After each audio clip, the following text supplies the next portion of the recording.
Colons and semicolons are often confused, but they have completely different roles in a sentence. In this video, you'll learn about those differences and what roles each one has. Semicolons have two basic roles. The first is to separate two independent clauses that could have been separated by a comma plus a conjunction.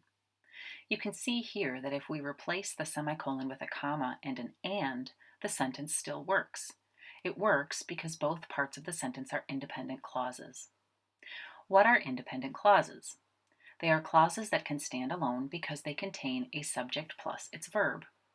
See here that the students is the subject and took is the verb in the first independent clause.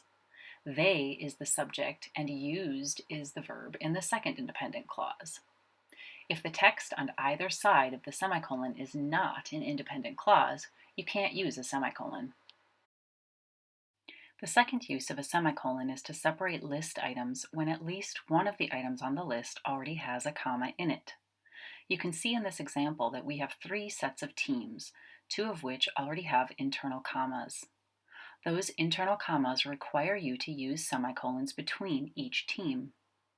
Those are the only two uses of semicolons. Trust me. Colons also have two main roles.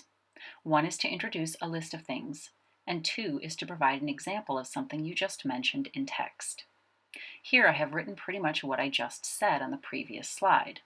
I'm using the colon to introduce the list of two things that colons do.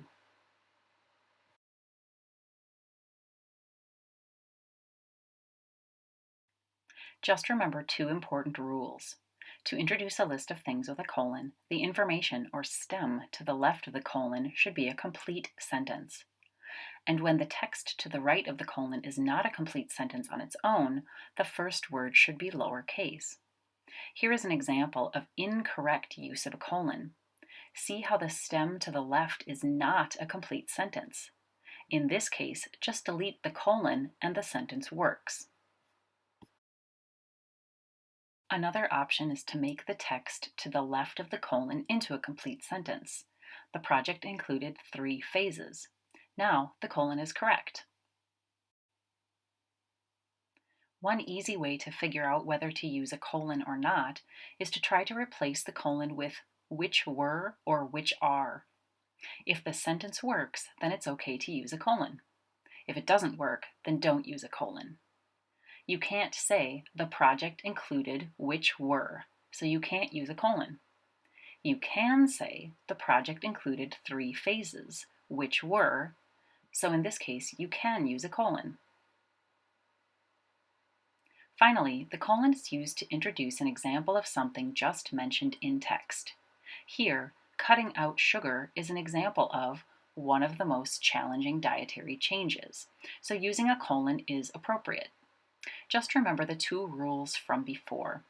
The text to the left needs to be a complete sentence, and the words to the right won't be capitalized if they don't form a complete sentence on their own.